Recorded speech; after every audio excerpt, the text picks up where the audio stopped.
It's good to be with you. Yes, Pastor Chris mentioned my name is James. We're going to be diving into Ephesians. If you've missed us this last week, we kicked off last week, so you can go and catch up. It's on YouTube. It's easy to catch up. I'm going to read, if that's okay. They're going to put it up behind me so you can read with me in Ephesians 1:15 to 23. So I'll read it. It says this: "For this reason, ever since I heard about your faith, Victory City, in the Lord Jesus, and your love for all God's people, I have not stopped giving thanks for you, remembering in my prayers. I keep asking that the God of our Lord Jesus Christ, the glorious Father, may give you the spirit of wisdom and revelation, so that you may know him better. I pray that the eyes of your heart may be enlightened, in order that you might know the hope to which he has called you, the riches of his glorious inheritance in his holy people, and his incomparable great power for us who believe.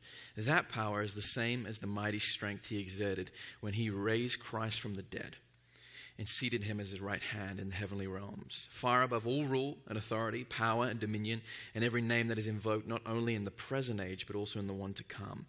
And God placed all things under his feet, and appointed him to be the head over everything for the church, which is his body, the fullness of him who fills everything in every way."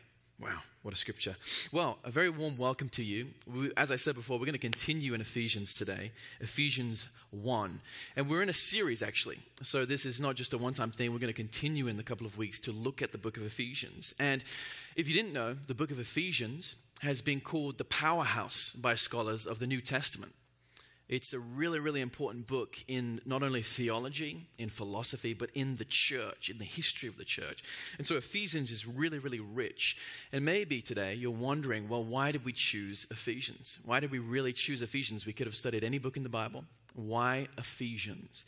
And if it's okay with you, I wanted to begin with a quote today that I think kind of grabs your attention into why we are doing this book. And it's from a scholar. His name's Klein Snodgrass. What a name. It's his real name. We love you, Klein. It says this: "Modern society is in a mess. For all the good things we enjoy, we seem to have lost all sense of definition and direction. Who are we really? And what holds us together?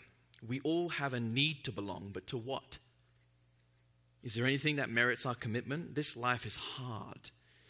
Where will we find the resources to make it? Our society's moral guidelines have been erased. Are there boundaries and values that function as legitimate guides? What is human life for anyway?" The church is supposed to have answers to these questions, but in our day it has lost both its direction and its voice. The lives of Christians are too often no different from the lives of non-Christians. The gospel has been diluted to an ineffectual pablum. What a word. And so garbled by culture and cultural trappings that it bears little resemblance to the pages of the New Testament. The Western church, including the American church, is not or even a New Testament church, perhaps. We need nothing less than a new reformation, and Ephesians is the document to bring it about. This short little letter is a surprisingly comprehensive statement about God and his work, about Christ and the gospel, about life with God's Spirit, and the right way to live. That's why we're doing Ephesians, by the way. That's why. So we're in a season of doing Ephesians. And there's so much richness to be found in this book. It's so vibrant. There's so much to look at. And in our brief time, we want to look at Ephesians 1:15 to 23 with you today. And as I said last week, if you weren't here, Pastor Chris caught us up. He gave us a little bit of context into the book of Ephesians. And so if you remember, just by way of remembering, I want to bring back that. And Ephesians is a letter. It's an epistle. It's something that the Apostle Paul wrote to people like you and I. And they're going to put up a map. And he wrote it to a church in Ephesus. Now, Ephesus, it's circled there in red. You can see it's a port city. It's close to the sea. And so a lot of scholars, we look at history and we realize, well, Ephesus was a big deal. It was a port city. It was kind of like the Bay Area or New York City. Port would come in and out. You'd leave that city. You'd come in. A lot of commerce, a lot of rich things to be found there. Lots of income, lots of people coming in and out of the city. How many of you are from the Bay Area? Grew up there? Some of you? A few of you, a few hands, shy hands. It's okay. So Paul's writing to a church in Ephesus. And it's a rich port city, a lot going on there. But he's also writing to a congregation. And what I mean by that is people like this, a collection of people. And he's writing to people not only who are Jews in the audience, but also people who are Gentiles, basically anyone who wasn't a Jew, anyone included in that. And to our modern ears, that basically means one thing: two very different groups of people. Very different ways of seeing the world, understanding religion, now trying to figure out, well, what does Jesus fit into this? How does this make sense to both of us, and how can we make it work together? And so they didn't get along very much. And scholars see that there's a lot of tension in the church in Ephesians. There's a lot of tension between Jew and Gentile, not because of anything, but they think differently. They see the world differently. But also, what else was going on in the church in Ephesus? Well, the church, as I said, was a port city. Now, if you've ever been to a big city, a vibrant city, you'll know there's a lot of different ways to do life. A lot of things to live for, a lot of things to worship, a lot of things to see, a lot of things to do. And so it was a church living in a pluralistic society, is what we call it. Not just in culture, different ways of doing culture, but in language, but also religion. Paul's writing to a community that's in a city full of loads of different religions. Now, perhaps today in our age, we see kind of a few dominant religions. The sides, the fringes are kind of pushed over here. But in Paul's day, and in this church at this particular time, there was over 50 gods. 50 gods you could worship, not just Jesus, not just the God. You could worship 50. Why take one when you can take 50 others? So Paul is writing to these people. Gods like this: Artemis, Dionysius, Isis, other gods to be worshipped. In other words, Paul is writing to a community where there's other options than Jesus. Very interesting. And often worshiping these gods involved different things. It wasn't necessarily like here where you come in, you grab a coffee, you worship, you leave. Worshiping the gods involved things like sacrifice, sacrificing animals, drinking wine. Very interesting. A little bit of pleasure, a little bit of rituals, cultic rituals. And so Paul is writing to these people who are used to worshiping God in a specific way. Very, very different to denying your flesh and loving your enemy. Very, very different. Now, if you've been to a city like Ephesus, maybe you've been to New York, maybe you've been to San Francisco, you'll realize that there's very different ways of living. Not only is there very different ways of living, the city tells you there's very different ways of living. Now, what does that do over time? Over time, as you live differently, you look differently. Inevitably, the way you live, the way you form your life, over time will form you into different types of people. And so Paul's writing to a congregation of different types of people, different ways of living. Very much like a city like ours, like Reno. There's very different things to do, very things to give your life to. Paul is writing to those people. And what he does in Ephesians is very simple. He says this: hey, Ephesians, I know you're used to living life a certain way, doing your own thing, living this way. But now, thanks to Jesus, things have to change. And it's a good thing that they have to change. Being a Christian, being a disciple looks differently now. And here's how you do it. And so he's teaching them. He highlights three different things in scholarship that people notice in the book of Ephesians. Not everything, but three things we want to talk about today. Number one, he forms their identity. He's writing to form the Ephesians' identity in Jesus. In other words, what has Jesus done for you, and what should that mean now for your life, Ephesians, Jew and Gentile? Number two, he shapes the church. He's shaping the church by reminding them that now there's unity, and that unity is found in the person of Jesus. So if you're a Jew, if you worship this person, if you're a Gentile, it's okay. Now we come together because there is unity in the person of Jesus. And number three, what should this lead to? Or another question, how then should we live? Given all this information about Jesus, about unity, about what he's done, what does that mean for you and I's life? Very, very powerful. And maybe you're looking at this list today, here and online, and you think, I want that. I want that in my life. I want my identity formed in Jesus. I want to be shaped. I want to have unity. And I want to know how to live my life. Well, the good news is we're going to look at that today. So we're in the second half of Ephesians 1. Now, in the Greek language, this sentence, what I just read a minute ago, it's kind of one big sentence. It's kind of confusing. There's no real, scholars are kind of, where's the punctuation? Where does he stop? Where does he start? It's kind of this big chunk of Greek text. Now, it's important because we have to understand what is the text trying to say. And so when Paul uses, as I read earlier, he uses language like this: I keep asking God, or I pray that you might know. I pray that the eyes of your heart will be opened. He's praying these things. Now, it's important because a lot of scholars look at this and they go, well, that's interesting. It sounds actually like Paul is praying. So he's not writing necessarily, he's actually praying and putting down on pen and paper what he's praying for them. So the question that we want to kind of discover today with you guys in our time is this: well, what is he praying? What is Paul praying for the Ephesians? But not only that, why is he praying that? Why specifically these things when he could have chosen anything to pray for? He's chosen these things. And the third question: how is that significant for us today? What can we learn from that? And so there's three things, they're going to put it up behind me, that I want to focus in the prayer that he says at the first part.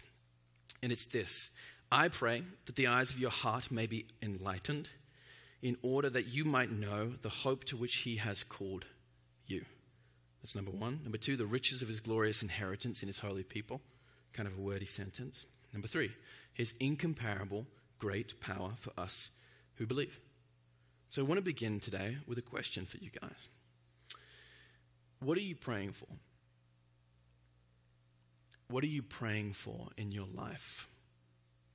A lot of things to pray for in this life that we live today. So many things to pray for: family, friends, future, whatever it may be. But what's interesting to me about this part of the letter is Paul could have prayed for anything. He could have prayed for absolutely anything. Remember, as Pastor Chris mentioned last week, he's writing from prison. He could have prayed for the doors to be flung open, kind of get off loose, pray for me to get quick parole. It would be a good thing to pray for, I thought. And yet Paul seems to think the most important thing he can pray for are these three things. Writing to this Ephesian church, he thinks that these are the things that he should pray for, which is kind of a hint for us today, that maybe these things might be important. Maybe, just maybe. Now, before diving into those three things specifically, I want to make clear of a little pre-coat, a little pretense that Paul does here. Now, he uses a term. Before he talks about these three things, he uses a term, and we can kind of miss it in English, but it's very, very important.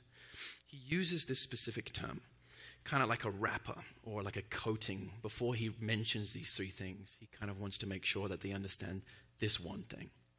And he uses this sentence, that the eyes of your heart may be enlightened in order that you may know. That you may know. He uses it twice in this little section of Greek. That you may know. We live in an era with lots of knowledge. There's a lot of things to know. Whole sectors of philosophy and science are dedicated to things of knowledge, the study of knowledge. What is knowledge? What does that even mean? Epistemology, all of these things. I don't know about you, but sometimes I feel like that. There's a lot of stuff to know out there. A lot of stuff to know.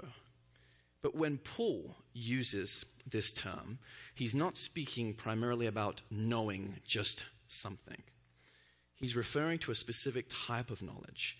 In other words, he's not referring to a list of things to remember or to know or to think about or to remember. He's specifically saying, when he says, may you know, he's referring to an interactive relationship. May you know in a personal way. Now, what do I mean by that? Perhaps that doesn't make sense. I know children can be stressful. I've babysat. We have lovely little nieces and nephews. But when you become a parent, perhaps parents would agree with me, you know now that children can be stressful.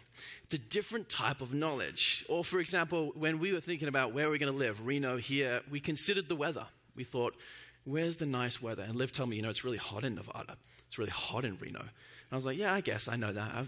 I've experienced heat. But then I arrived in Reno in summer, and now I know that it's hot. I know that summer gets 100, and that's different kind of heat. Now I know that is hot. Do you see the point? What you used to know about becomes a different kind of knowing. And how do we experience that? We experience that through relationship, or through experiencing it, through having that moment of time where knowledge passes from head to heart. That is what Paul is talking about here. He's praying that you might know these things, Ephesians, not just read about them, not just understand them or remember them, but that you'll experience them through a different kind of knowledge. And it's probably this sort of knowledge, something we miss sometimes when we read the Bible, that we struggle with things. We struggle with things like the Trinity. Many of us struggle with that theology. We struggle with that doctrine. Why? It's not that we don't know it. We've read about it, we've heard about it perhaps, but we don't know it yet. The knowledge is different. Our knowledge has not yet crossed into experience. And so that doctrine or that concept bears no significance on reality. It's just something we think about. We know of the Trinity, we know things about it, maybe we've read some books about it, we've tried to understand some videos, but we do not know the Trinity through relationship, interactive personal relationship. And so Paul here, before we dive in, he's not just listing some nice things to remember, some things to put on the fridge one day. He's talking about reality. He's talking about things that you and I can come to know in a real and personal way. Can I say this? Christianity, following Jesus, is not about knowing the right things. It's about knowing the living God by experiencing him in relationship. That is when we come to know him. And can I say this? I don't know about you, but I don't think the city of Reno needs to know more things about God. I think they need to know God in a different way. It's kind of what Jesus meant when he says, "Depart from me, I never knew you." He's not talking about you didn't know about him. It's, I never knew you. You never knew me. That's what we're talking about here. So with that in place, let's talk about what Paul is saying. So number one, the hope to which he has called you. He says this, "I pray that the eyes of your heart may be enlightened in order that you may know," and here comes the three things, the hope to which he has called you. Now, hope, elpis in the Greek, is defined really as this feeling of expectation or a desire for a certain thing to happen. A great scholar, C.F. Mule, he defined hope as faith standing on its tiptoes, kind of an expectation. Really, really great. Now, we kind of throw that word around, don't we? We kind of throw the word hope around. We just use it in the English vernacular. Like we can hope on the one hand for someone to be reconciled with a family member or healed, and then we hope that In-N-Out isn't closed by the time we reach it, right? It's the same word, but two different variant meanings, and it's kind of confusing sometimes. It kind of loses its value in English. Now, every one of us in here would say that you hope for something or someone. Good life, good marriage, good family, job, retirement, good health. And those are good things to hope for. But if we're honest, sometimes hope can be really painful. Sometimes we hope for other things that are deeply, deeply painful. We hope for our relationships to be reconciled with people we've lost, for our bodies to be healed if we have chronic disease or sickness. We hope to find those we've lost in life. We hope to see them again one day. For the evil and suffering that we all experience in this world, we hope it to end once and for all one day, so the pain stops. We recognize that we live in this kind of now and not yet world, where some things have been redeemed and are being redeemed, but not everything has yet. That's in touch with the human experience. And we recognize, hopefully, there's more to come. I hope there's more to come than what I'm experiencing right now.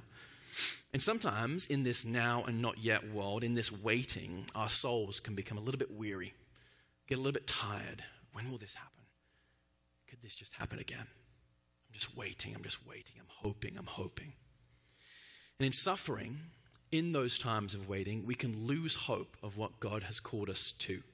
And Paul knows this. He's speaking to a church that is going through the same things. The early church experienced persecution, there was division. The world didn't see them right. They looked at them weird. Who are these Christians? This makes no sense. And so they're experiencing this. They know that the hope is not that yet, but it's coming. And so they're in this tension.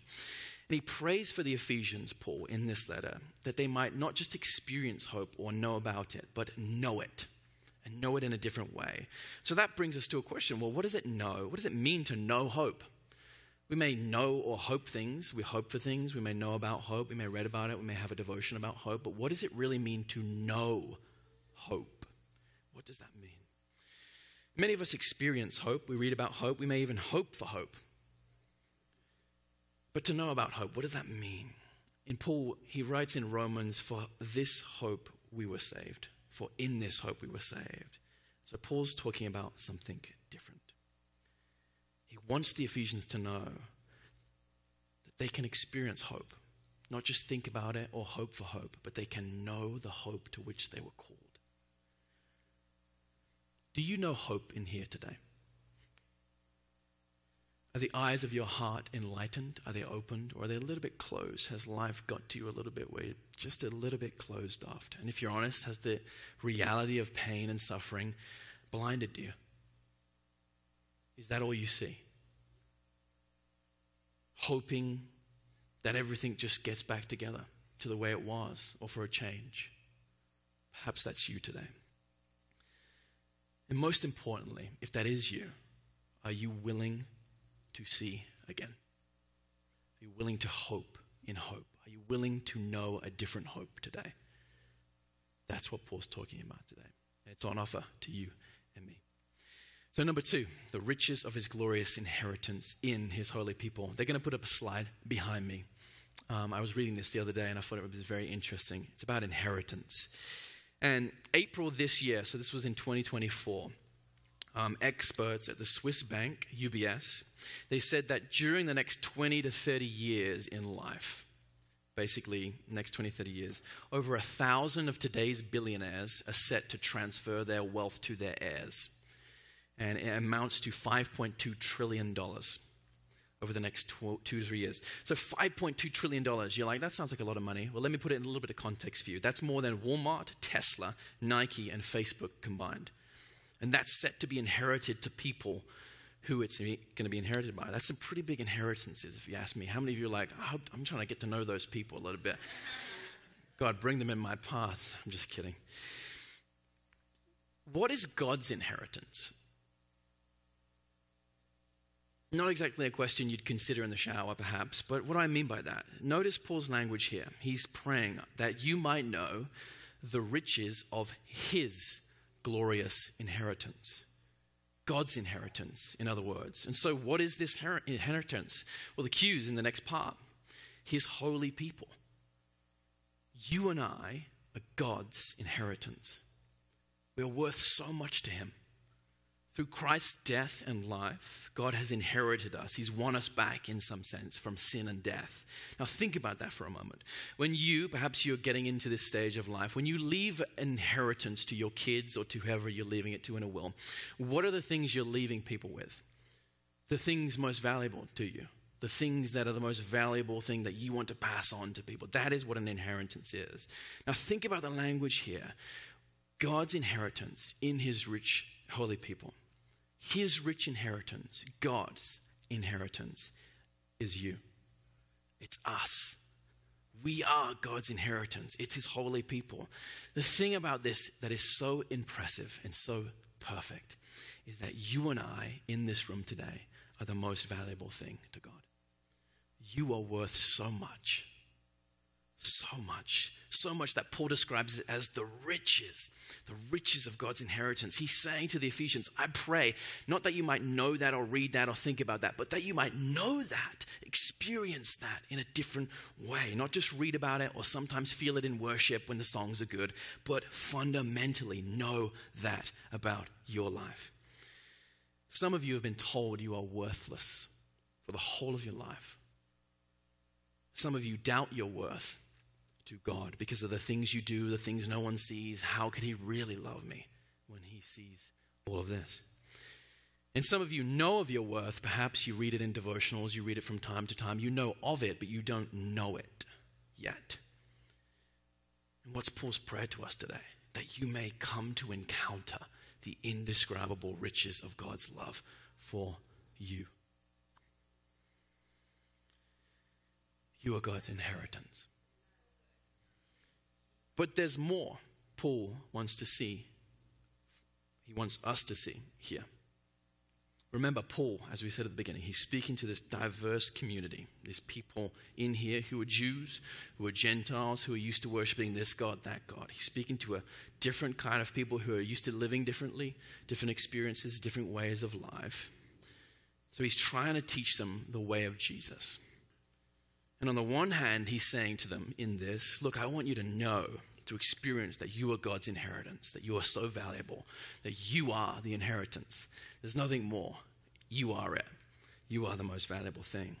But on the other hand, he's saying in that, as you experience that you are God's inheritance, it should lead you to value now one another.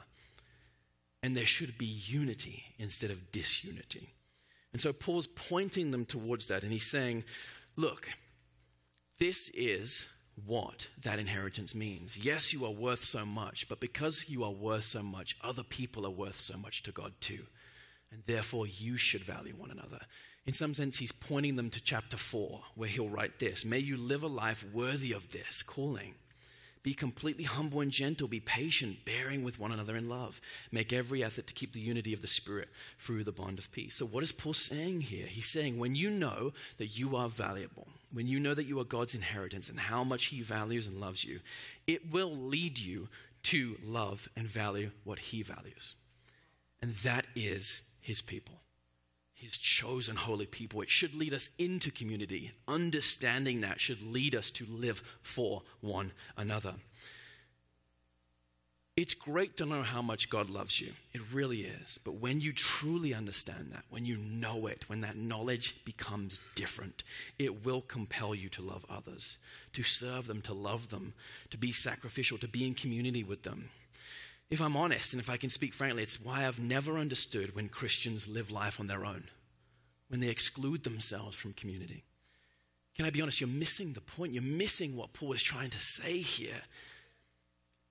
It's not that you aren't loved. You are loved. And because you're loved, because God values people, you too now should value people. And that looks like living in community with one another, bearing each other's burdens, being in community beyond just a Sunday or a gathering once in a while. It's a radical sense of what God is calling us to. Can I say this? We cannot truly love those we are not in community with. It just won't happen. That's the whole point of why we do city groups, why we do these groups, why we do these gatherings, why we do this. If I may, if the revelation today of God's love for you and total adoration that you are his inheritance does not lead you into regular community with others, you're missing what Paul is trying to say here. That is fundamentally true, but it should lead us into a spectacular life and a life with others.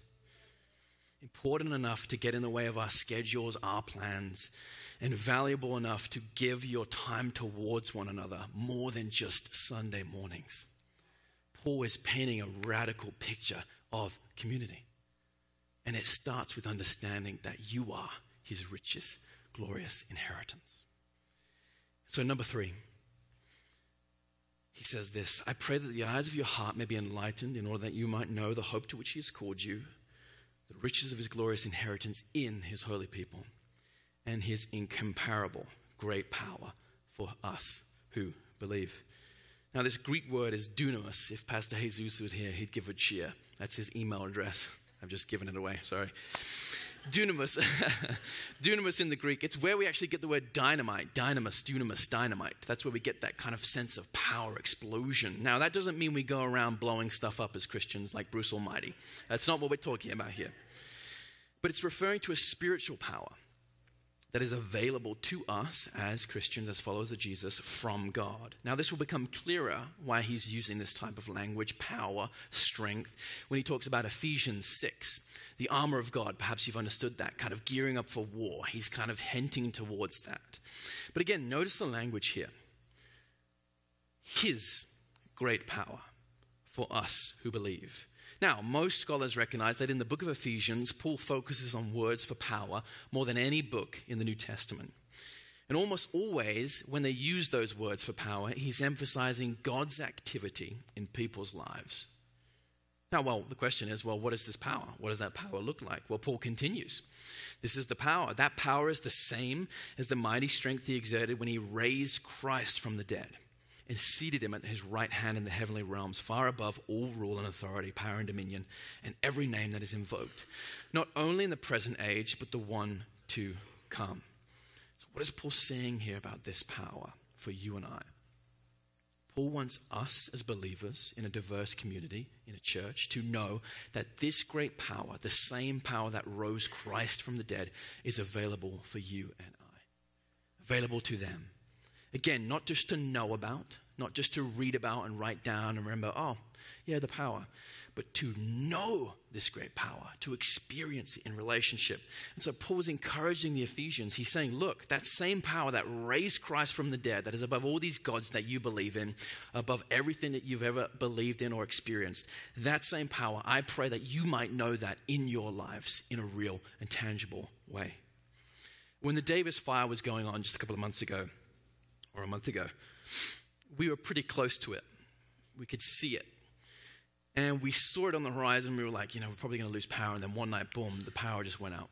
We just didn't have any power. Quite honestly, we were going around with candles and torches, and we didn't realize how many flashlights we had. We had like one that worked and one that didn't work. It was like, but quite honestly, it made us realize that how dependent on power we were. Electricity. The lights went off. The Wi-Fi. Oh my gosh, the Wi-Fi went off. The fridge went out. The HVAC. You couldn't. Everything came to a halt when the power stopped. Can I say we couldn't really do much? We felt powerless. Do you feel powerless today? Do you feel powerless today? Has sin, has things in your life felt you feel powerless? Do you know God's power? Not just know about it or see it in other people, but do you know it for yourselves? Do you know it? Are you seeing it in your life, and is it forming you more into the person of Jesus? Can I say this? We can have the best worship songs in the world. We can have the best building, the coolest lights, the best social media, reaching people through that. But without the power of God, we are bankrupt. We have nothing. You and I are completely dependent on God's power. We cannot do anything in this life without it. But Paul is saying to us today that that same power is available to you. You can know that. You don't have to just read about that and wish, I hope this can be me one day. You can experience that for your lives. John Wesley, a great theologian, British theologian in the 17th century. If you're familiar with the Methodist Church, he kind of founded that church. John Wesley and his brother Charles, who wrote a lot of famous hymns that we sing. He would preach in England. This was a time before electricity, before microphones, before you could kind of have a building and a facility like this. And he would preach to people, and thousands of people would come and hear him preach. They would just do anything to get in there. They would push people out of the way. They would kind of climb on buildings, hang out of windows, just crowd. Imagine just shoulder to shoulder, because they wanted to hear John Wesley preach. So people would climb up buildings. They'd be on roofs. They'd be on kind of window ledges, kind of trying to hear John preach. And it was said that the power of God was so immense and it moved so deeply when he preached that people would just fall over. And so what would happen is people would be on these roofs and they'd fall off and die. Or people would be hanging onto windows and they'd fall out. And word got to John and Charles Wesley before they would preach. And they said, well, we've got to stop this. And so what Charles would do is he would literally pen letters and he would write. And he would write to the churches that John was going to preach at. And he would say, so great that you're going to have John there. Just a reminder, please don't let anyone hang out of windows or climb on buildings, because they'll probably fall off and they might die, because the power of God moves so greatly. And you kind of laugh at like that because we don't really see that today. But the power of God was so strong when he preached, not because of him, but because he knew his incomparable great power that was available to those who believe. If anything in the modern day church that we lack, it's power. Not the power to push people over or to be dramatic, but just the power of God to show up and change people's lives. The best worship, the best preaching, the coolest social media will not do that. We will be bankrupt. We will do nothing without the power of God showing up in this building every Sunday and changing people's lives. And I don't know about you, but I want that power in my life. I want it for my neighbor, for my friends, for the people in Alpha who don't know God yet, for the people in Rooted who have asked to experience more of that. I want this church, I want Reno to see the power of God. So 3 things, and the worship team, they can join me. 3 things that Paul's praying here. I pray that the eyes of your heart may be enlightened in order to know. the hope to which he has called you, the riches of his glorious inheritance in his holy people, and his incomparable great power for those who believe.